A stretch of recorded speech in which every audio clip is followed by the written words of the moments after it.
두 번째, 이 시간에는 2장 1절에서 12절 말씀을 공부를 하겠습니다. 제목은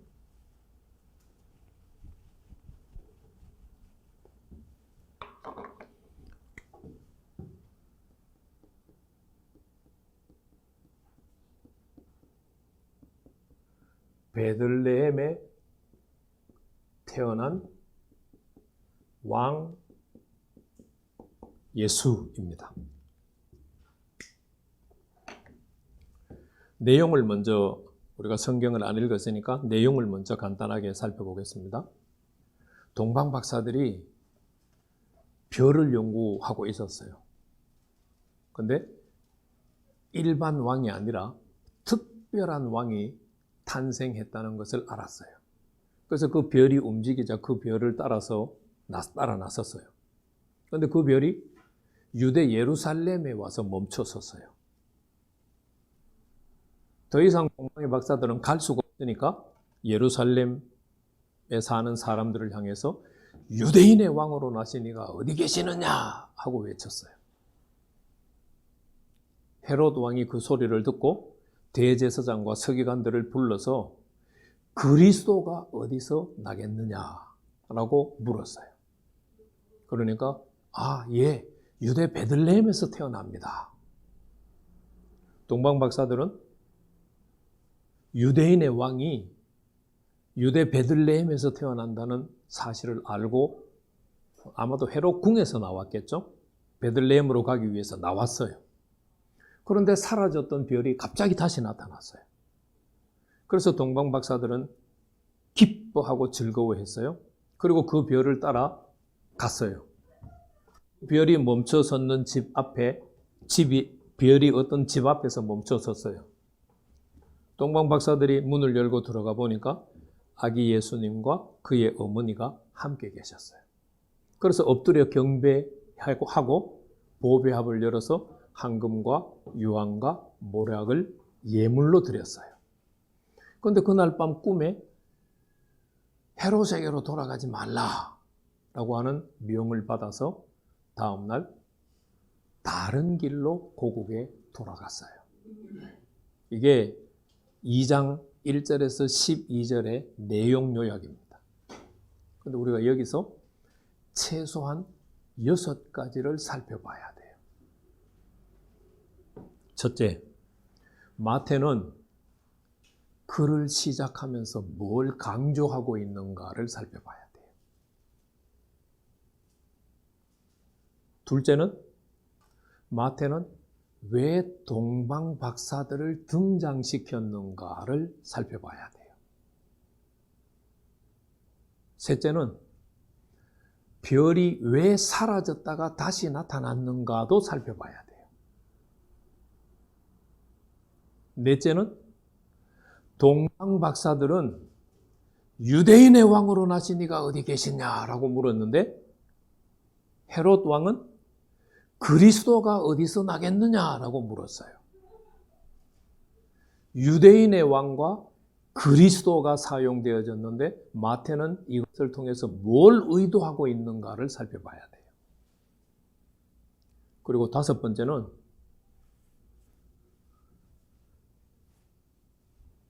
동방 박사들의 꿈에 나타나서 헤롯에게로 돌아가지 말라라고 전해준 주체를 안 밝힌 이유를 우리가 생각해야 돼요.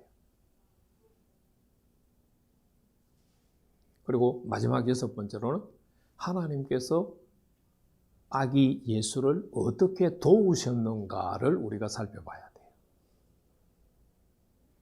자, 그러면 첫 번째,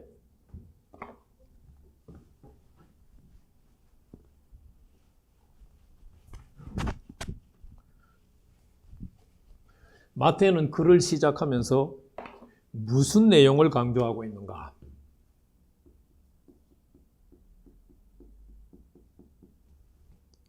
우리 한글 성경을 보면 헤롯 왕 때에가 가장 먼저 나와요. 그래서 예수님 탄생 시기를 강조한다고 생각할 수 있어요.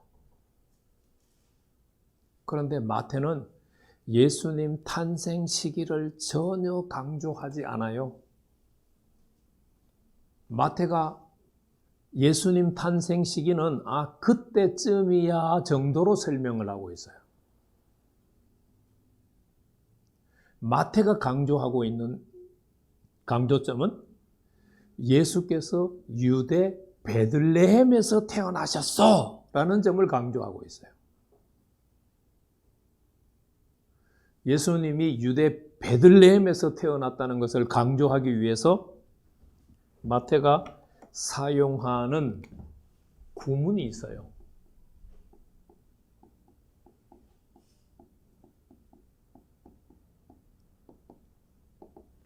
독립분사 구문을 사용했어요.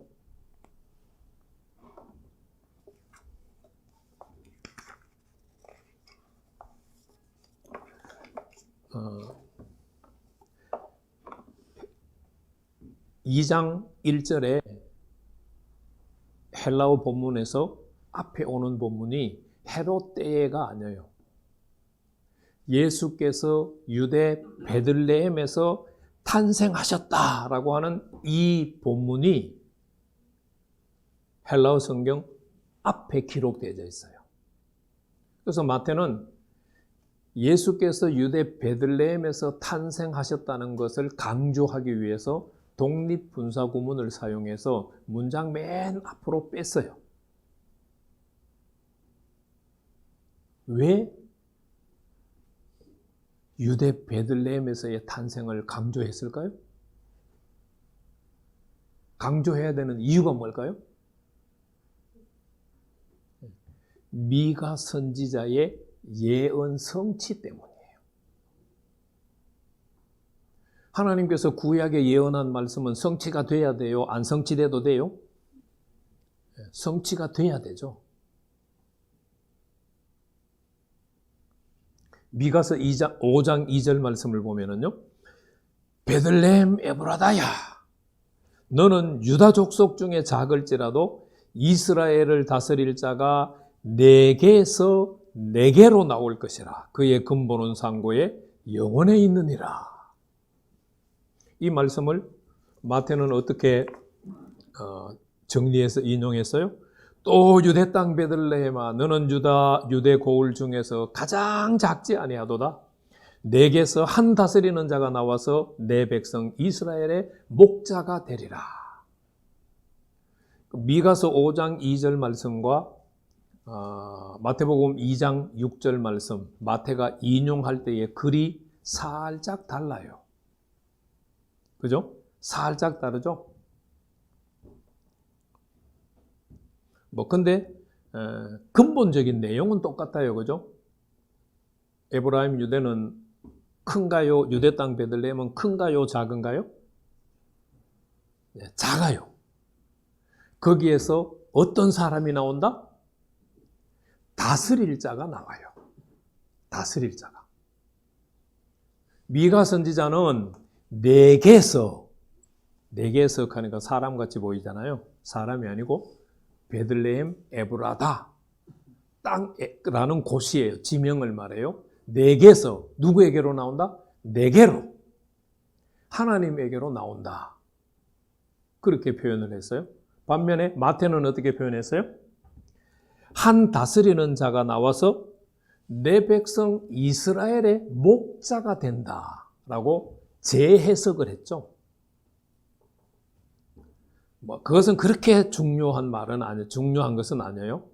어차피 신약 성경의 저자들은 구약 성경을 자기 나름대로 해석해서 인용을 해요.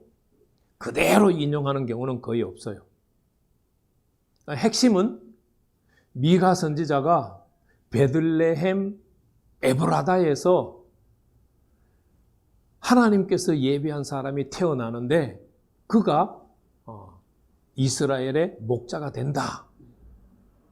이 미가 선지자의 예언 성취를 드러내기 위해서 마태가 베들레헴 유대 땅에서 예수께서 탄생하셨다는 것을 강조하는 거예요. 그래서 성경이 강조하고자 할 때는 항상 뭔가를 의도하고 있어요. 앞부분에서는 마태가 예수 탄생과 이사야 선지자의 예언 성취를 연결시켰잖아요. 그런데 오늘 지금 2장 1절에서 12절은 마태가 예수께서 탄생하신 장소와 미가 선지자의 예언을 또 성취를 연결시키고 있는 거예요. 이만큼 마태는 구약 성경에 박식한 사람이에요. 그러면서 구약 성경의 성취를 계속해서 말하고 있어요. 자, 세 번째 우리가 연구해야 될 본문은 마태는 왜 동방박사를 왜 등장시켰을까 하는 거예요.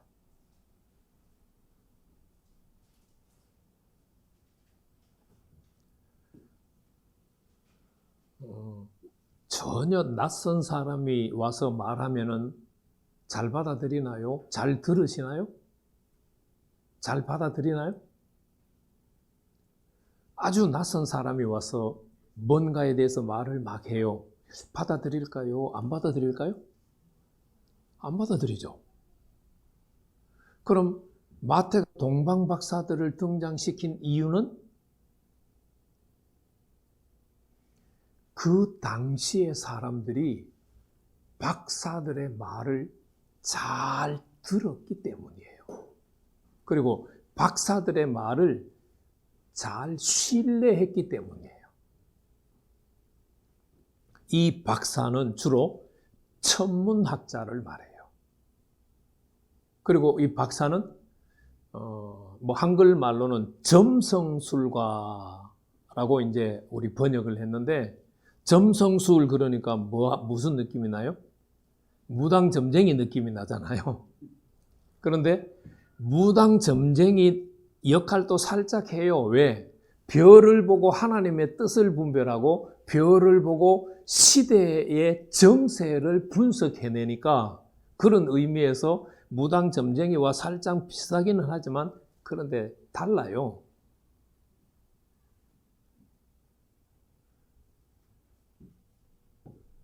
1세기의 왕들, 그 전도 마찬가지지만 다니엘서 한번 보세요. 다니엘서에 박사들 엄청나게 등장하잖아요.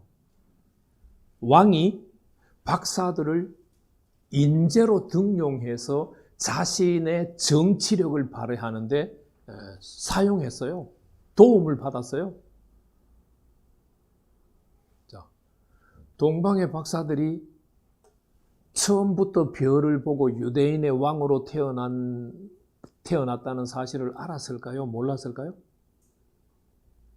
아마 처음에는 동방의 박사들이 별을 연구하다가 왕이 태어난 사실은 알았어요. 그런데 특별한 왕이 태어났다는 사실까지 알았을 거예요. 유대인의 왕으로 태어났다는 사실은 몰랐을 가능성이 커요. 별을 따라와서 보니까 그 별이 어디에 멈췄었어요? 유대 예루살렘에서 멈췄었어요. 그때 동방 박사들은 유대인의 왕이 태어났다는 사실을 그때 알았을 가능성이 커요. 자, 잘 생각해 보세요. 동방 박사들이 예루살렘 시내에 들어와서 유대인의 왕으로 태어나신 이가 어디 계시냐 하고 예루살렘 백성들이 들었어요. 박사를 인정하지 않으면 어떤 일이 생길까요? 에이 미친놈 하고 고개 돌리고 가겠죠. 그런데 동방 박사들이 예루살렘 거리에 와서 유대인의 왕으로 태어나신 이가 어디 계시냐 하니까 예루살렘이 발칵 뒤집혔죠. 왜 뒤집혔을까요?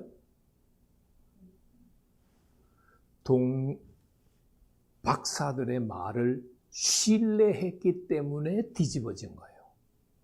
박사들의 말을 신뢰했기 때문에 예루살렘이 소동이 난 거예요. 박사들의 말을 인정하지 않으면 제가 조금 전에 에이 미친놈이라고 했잖아요. 그러면 아무도 놀라는 반응, 시끄럽게 소란을 피우는 반응 일으킬 필요가 없어요. 마태가 동방박사를 등장시킨 것은 그들의 말에 대한 신뢰를 주기 위해서예요. 왜? 유대인의 왕으로 나셨다는 것을 선포해야 되는데 듣는 자들이 에이 미친놈 해버리면은 전혀 안 먹혀 들어가잖아요.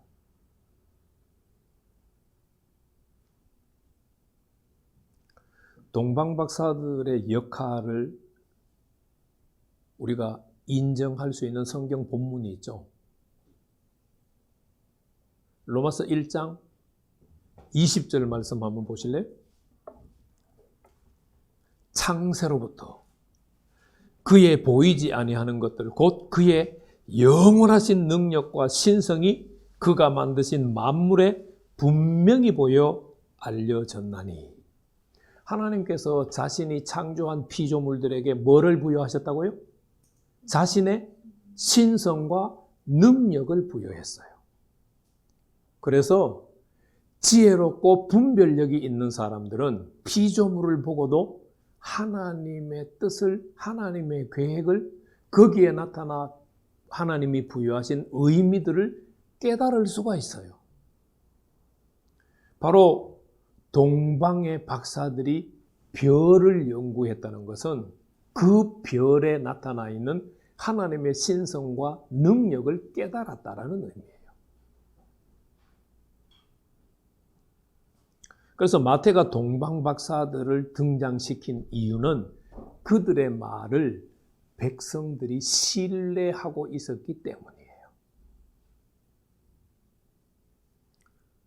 누가는 누구를 등장시켰어요? 양을 치는 목자들을 등장시켰죠. 자, 네 번째. 별은 왜 사라졌다가 다시 나타났을까요?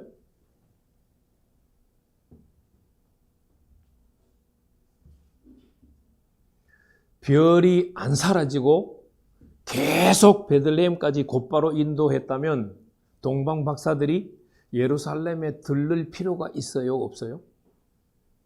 필요 없죠.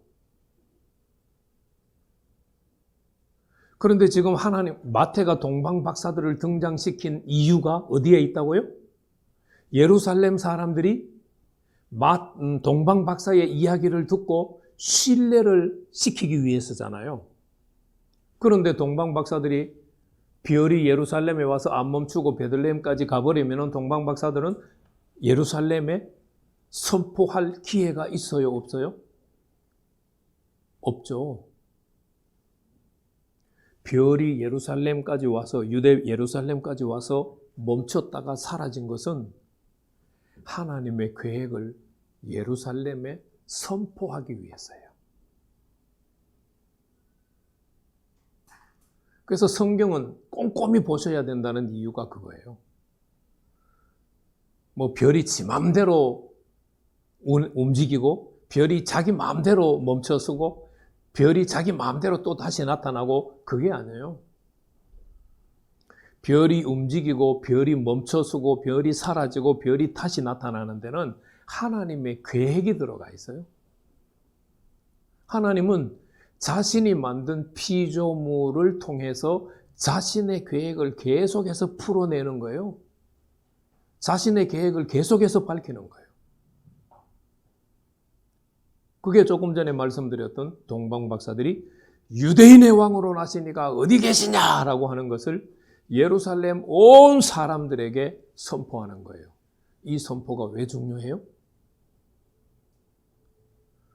예루살렘 사람들은 430년 동안 하나님의 소식을 들은 적이 없어요. 예루살렘에 사는 이스라엘 백성들은 바벨론 포로로 갔다 와서도 계속해서 식민지 생활을 하면서 종노로 됐어요. 그런데 지금 누가 나타났다고요? 유대인의 왕이 나타났다. 세 번째 족보 단락을 하면서 말씀드렸잖아요. 이스라엘 나라의 왕은 세워져요? 안 세워져요?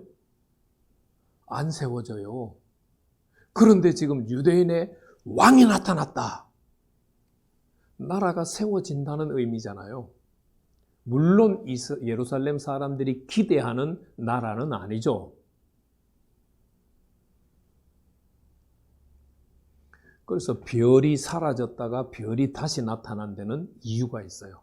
하나님의 계획을 드러내기 위해서예요. 자, 그 다음에 굉장히 이제 중요한 이야기입니다. 동방 박사들은 유대인의 왕으로 나시니가 어디 계시냐라고 물었어요. 그런데 헤롯 왕은 그리스도가 어디 계시냐 하고 대제사장과 서기관들에게 물었어요. 마태는 지금 뭘 의미하고 있죠? 유대인의 왕과 그리스도를 지금 드러내고 있죠.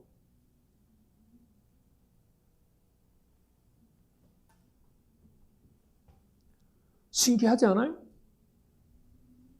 동방 박사들이 그리스도가 어디서 나시느냐라고 물었으면 헤롯 왕도 대제사장과 서기관들에게 그리스도가 어디서 나? 하고 물을 수 있잖아요. 그런데 동방 박사들이 유대인의 왕으로 태어나신 이가 어디 계시냐라고 물었는데, 유대인의 왕을 물었는데 헤롯 왕은 그리스도가 어디서 나겠느냐라고 물었어요.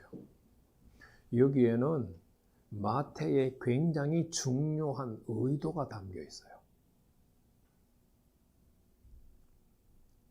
헤롯이 이해하는 그리스도는 누굴까요? 크리스토스. 이를 위해서 기름을 부은 받은 자. 이게 헬라어의 일반적인 뜻이에요. 그런데 이게 종교로 들어오면은 일을 시키기 위해서 기름을 붓는데 누가 기름을 부어요? 신이. 신이 일을 시키기 위해서 기름 부어서 세운 자가 크리스토스, 그리스도예요. 헤롯은 신으로부터 기름 부음 받았어요? 로마 황제로부터 임명받았어요? 네. 헤롯은 로마 황제로부터 임명받은 자예요. 그러니까 정통성이 없어요. 이스라엘 백성들의 왕이 되려면 어떻게 해야 돼요? 다윗의 자손이어야 돼요. 그리고 하나님께로부터, 이스라엘의 하나님께로부터 기름 부음 받은 자여야 돼요. 그런데 마태가 헤롯의 입에서 그리스도가 어디 계시냐라고 하는 말이 나왔다고 하는 말은 헤롯의 마음을 드러내기 위해서예요. 나는 정통성이 없는데, 나는 로마 황제로부터 임명받았는데 이스라엘의 하나님이 기름 부어 세우는 왕이 태어났다고? 그럼 이제 헤롯이 무슨 짓을 할까요?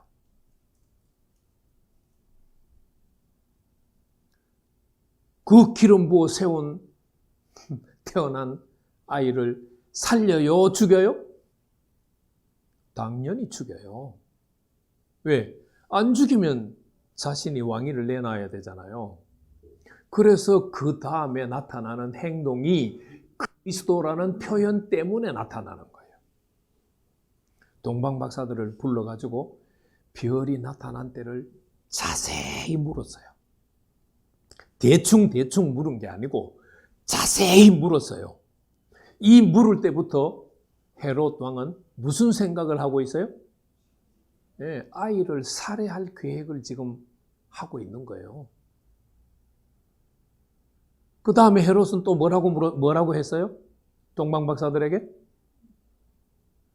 어디서 태어나는지 알게 되거든, 만나게 되거든, 자기한테 와서 꼭 알려달라고 신신당부하잖아요. 뭐라고 하면서 알려달라고요? 나도 그 왕에게 경배하고 싶다고. 완전히 자신의 속마음을 다 숨기고 동방 박사들에게 엄청나게 친절한 것처럼, 자기도 동방 박사들과 마음이 똑같은 것처럼 지금 얘기하잖아요. 그런데 마태는 그게 거짓이고 간계한 계획이라는 것을 우리한테 드러내 보이기 위해서 헤롯이 그리스도가 어디서 나겠느냐라고 물었다는 것을 그 표현 속에서 이미 우리한테 알려주고 있는 거예요. 사실 우리는 성경 읽으면서 거기까지 생각 안 하잖아요. 동방 박사들은 유대인의 왕이 어디시냐라고 물었는데 헤롯은 그리스도가 어디서 나느냐고 왜 물었지? 이 질문을 할 수 있으면은 성경 연구가가 될 수 있어요.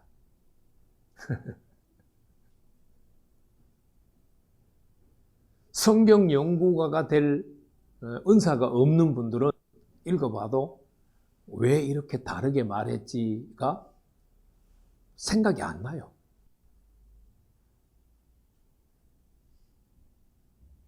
그런데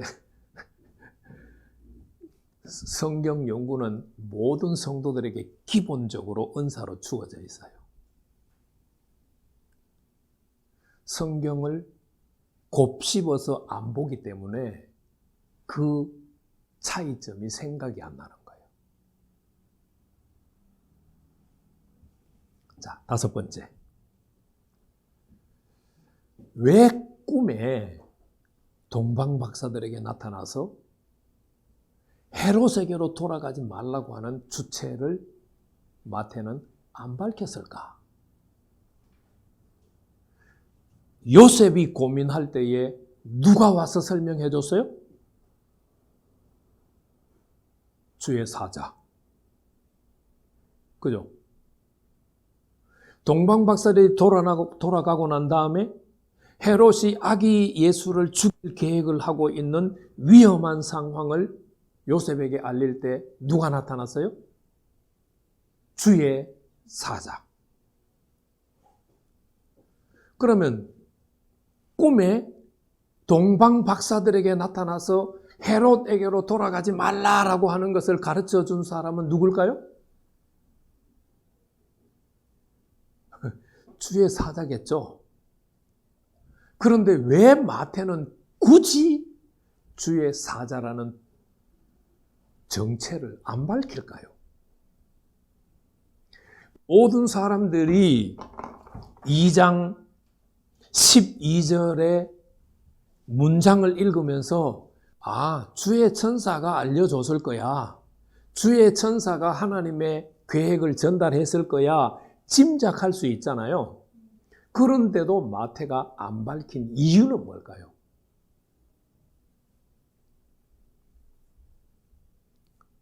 지금까지 그 안 밝힌 주체가 있는지 없는지도 그냥 분간 안 하고 막 지나가셨죠?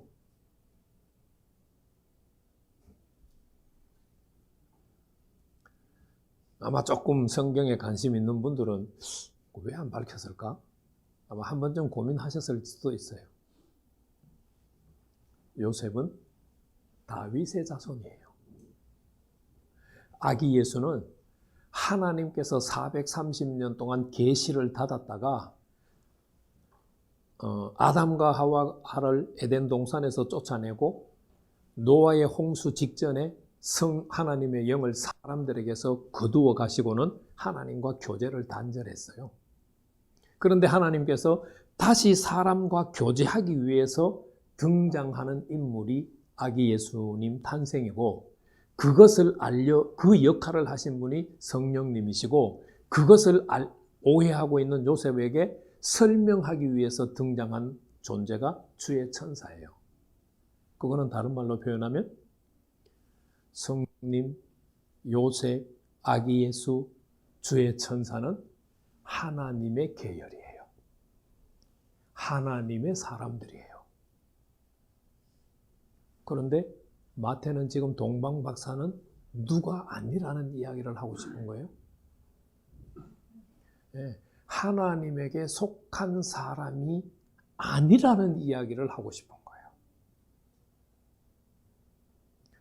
별을 보고, 하나님의 신성과 능력이 주어진 별을 보고 그 별에 나타난 의미는 발견한 사람이지만 누가 아니다? 하나님에게 속해 있는 하나님의 자녀는 아니라는 이야기를 하고 싶은 거예요. 하나님의 자녀면 당연히 주의 사자가 밝혀야죠. 주의 사자를 생략할 필요가 없죠. 모든 사람들이 짐작하고 알 수 있는 주의 사자가 꿈에 동방 박사들에게 전달하는 내용이었을 텐데 주의 사자를 빼버렸어요. 거기에는 마태의 또 다른 의도가 있어요. 바로 가장 해석을 좁게 해도 동방 박사들은 하나님에게 속한 사람은 아니라고 하는 이야기를, 지금은 아니라고 하는 이야기를 하고 싶은 거예요. 자, 이제 마지막으로 하나님이 아기 예수를 어떻게 도우셨는가?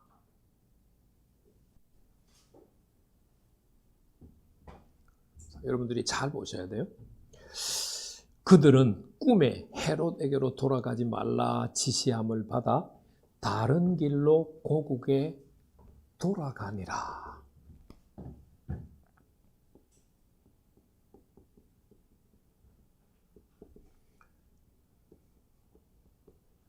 (12절) 마지막에 표현되어 있는 이 돌아가니라는 단어는 마태가 사용하는 특수 언어예요.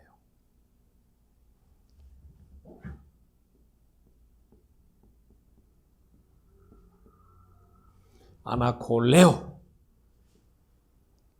물론 여기서는 아네콜레산이라고 과거 복수형으로 쓰였어요. 동방 박사들이 복수니까. 이거는 단수형이에요. 이 돌아가니라는 단어가 마태복음 2장에 2번 더 쓰여요.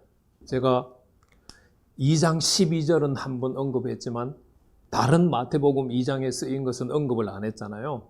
자, 2장 14절 끝에 애굽으로 떠나갔다 할 때 아나콜레오예요. 그리고 22절 마지막에 갈릴리 지방으로 떠나갔다도 아나콜레오예요. 동방 박사들은 고국에 단순히 돌아간 게 아니에요. 하나님께서 동방 박사들을 헤롯을 피해서 가게 하신 거예요. 그것은 이미 앞에 설명이 되어 있죠. 헤롯에게로 돌아가지 말라는 지시를 받았다는 말 속에 들어있어요. 단순히 헤롯에게로 돌아가지 말라고 하는 뜻이 아니라 헤롯은 위험한 인물이니까 헤롯을 피해서 가라는 말이에요. 그래서 2장 12절에 사용이 되어 있고 2장 몇 절요? 14절? 14절 하반절 그리고 2장 22절 하반절에 하나님은 아기 예수를 어떻게 도우시느냐? 위험을 피해 가게 하셔요.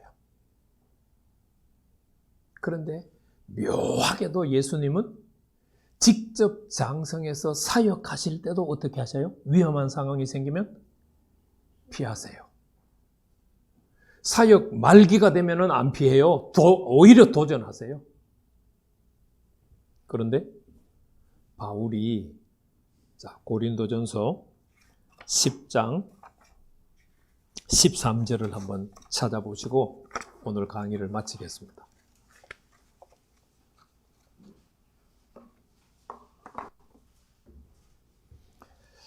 사람이 감당할 시험 밖에는 너희가 당한 것이 없나니 오직 하나님은 미쁘사 너희가 감당하지 못할 시험 당함을 허락하지 아니하시고 시험 당할 즈음에 또한 피할 길을 내사 너희로 능히 감당하게 하시느니라.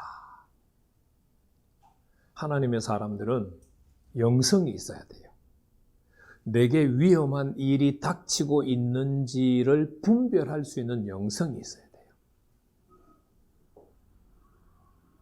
하나님은 하나님의 자녀들에게 피해갈 길을 주고 계시는데 그것을 분별할 수 있는 영성이 없으니까 못 피해가는 거예요.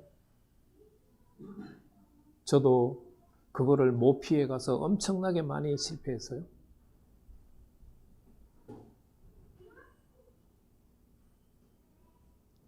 저는 오늘 이 강의를 마치면서 하나님이 피해 가시는 은혜를 미리 깨닫고 피할 수 있기를 축복합니다.